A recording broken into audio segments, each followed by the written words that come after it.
At the start of World War II, one of the deadliest wars in history, the attack on Pearl Harbor was a shock to the American people and one of the main causes of the U.S. This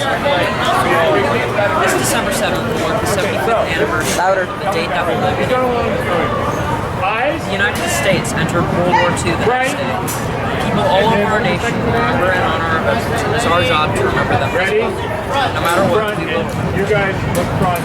In the attack on Pearl Harbor, 2,400 U.S. servicemen were killed, and 1,143 were wounded. 68 civilians were killed, and 35 were wounded. A lot of Navy sailors were there to see the start of the war, as they were just rising on that early Sunday morning, having breakfast, getting ready for church.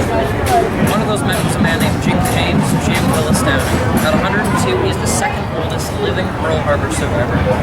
Downing joined the Navy in 1932 at the age of 19, leaving his hometown of Oak Grove, Missouri. He was assigned to the USS West Virginia as a gunner's mate first class in the postmaster. When the air raid began, he and a few of his fellow servicemen were in his home by the harbor. Jim's wife, of just 5 months, was cooking breakfast. As soon as they heard the explosions, they jumped in a truck and headed to their ship. As they arrived to witness the fire destruction of the harbor and their ship, being the postmaster, Jim knew his shipmates well and had access to their addresses. Once on board the now-sinking ship, Jim tried his best to memorize the names of many as wounded and dead as he could, and later walked up and down the aisles of bed in the hospital collecting names and messages from victims to send to their families.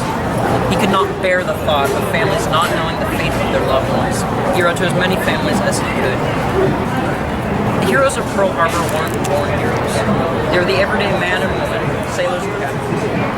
The first to know the start of the war, and for some their life crumbled around them after the attack. When the Japanese started the industrial buildings and shipyards of the base, it was a horrifying experience for the civilians and soldiers as the fires spread throughout the harbor. And it wasn't just the harbor that was affected, it was the morale of America. The belief that America was this untouchable superpower was, for a long time, completely destroyed after Pearl Harbor. The entry into a war, the end of the war for others. 68 civilians were killed. It may not sound like a lot, especially since the war led to kill so many more, but these weren't sailors. They were the common folk of the island, not any relation to the military at all. But the sailors, they had to go back to fight the same people that killed so many of their fellow comrades. One cannot imagine the fear and dread knowing that your country was about to be plunged into the largest war in history, and that you would be fighting in it. But they fought, and they fought for their country, family, and friends, because they knew it was the only way they could protect this great nation. Jim quotes, "When I think about what happened here on December 7th, that's a sad one." When the war was over, Jim went on to serve in the Korean War as the captain of the tanker U.S. Patapsco. Jim served in the Navy for 24 long years. Jim Downing was one of the many veterans to fight in this terrifying war. But like every other sailor that day, he fought for our country. His life on the line for the country he loved so dearly.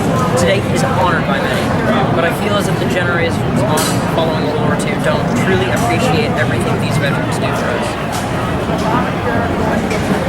Every veteran deserves to be thanked and praised for maintaining and protecting America, even if it's so simple as a smile, handshake, or a salute.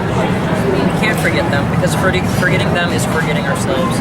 Forgetting that, for many people, we wouldn't be here today without them. Some sacrificed more than we could ever think of, putting it aside for the protection of this country and its beliefs. As Jim Downing once said, weakness invites aggression.